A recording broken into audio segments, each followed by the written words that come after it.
Hello everybody and welcome back to Screen Stars. I'm here today to bring you my review for the 2014 horror film It Follows, a film that is written and directed by David Robert Mitchell, and it stars Maika Monroe as Jay.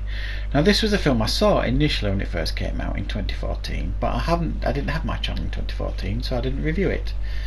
I've just recently re-picked it up, as you can see here. I showed this on a recent pickup video on the channel, and look at that wonderful artwork. It's got reversible sleeve, fantastic artwork, and I've rewatched the film last night, and I have to say that after rewatching it since 2014, it really reminded me what a fantastically original horror film this is.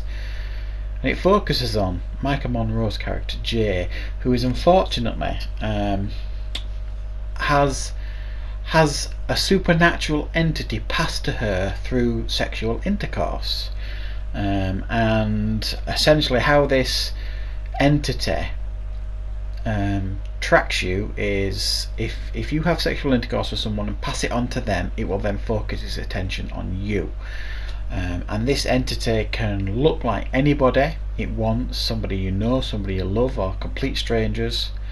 And it's only got one speed, and that's slow walk directly to you. So it doesn't matter where you go, what you do, where you hide, it will find you eventually. Even though the more distance you put between it, it gives yourself a little bit more time before it gets to you, but it will always get to you. So there is no escape from this entity. This film gives absolutely no explanation as to what this entity is and what its motivations are. You just know it's there and you know it's happening.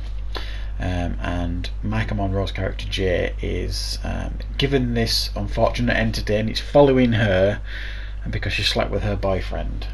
And essentially the film then focuses on Jay's character dealing with this, understanding that this is actually real, trying to cope with it, and she gets some assistance from her friends to try and figure out the best way of dealing with this situation.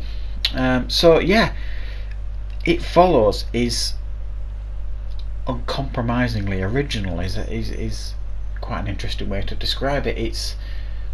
I think its slow pace would probably potentially put a lot of people off, but what this film is so clever at doing, and it really hit home last night watching it with my wife, because I was acutely aware that certain aspects of the movie were quite slow, and I got the sense that my wife was losing interest, and then the entity would catch up with her, and it'd be even more creepy than the last time, and it upped the tension.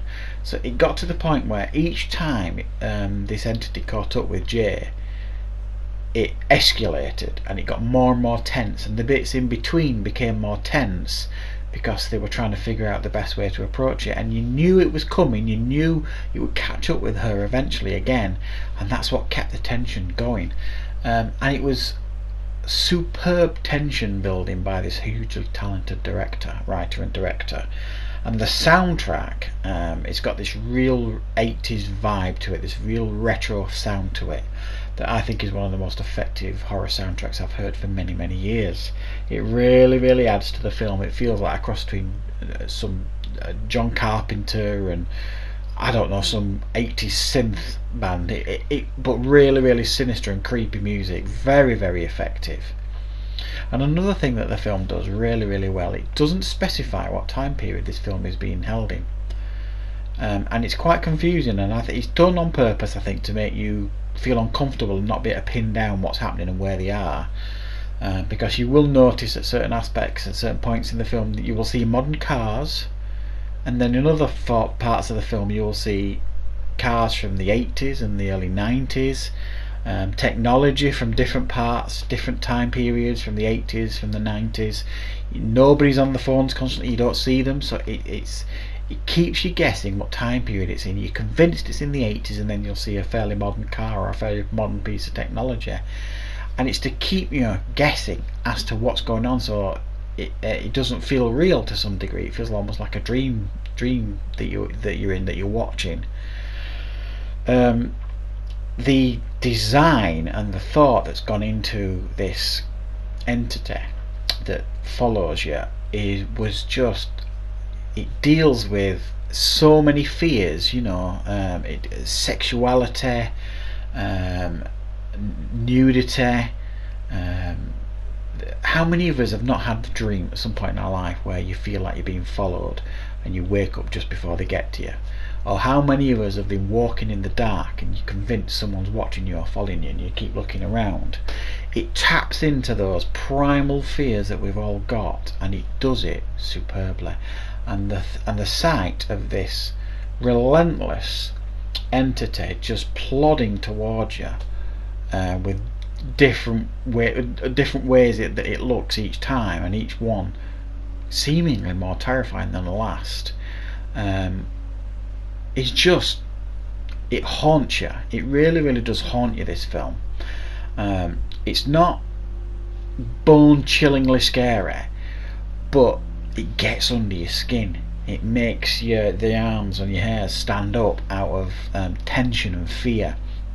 And there's some really key moments in the film that genuinely make you jump out of your seat, because you've no idea what's going to happen next after this confrontation. I don't think it's perfect. I think the ending in the swimming pool, I think, is flawed. How did they come to that conclusion that could be some way of dealing with it?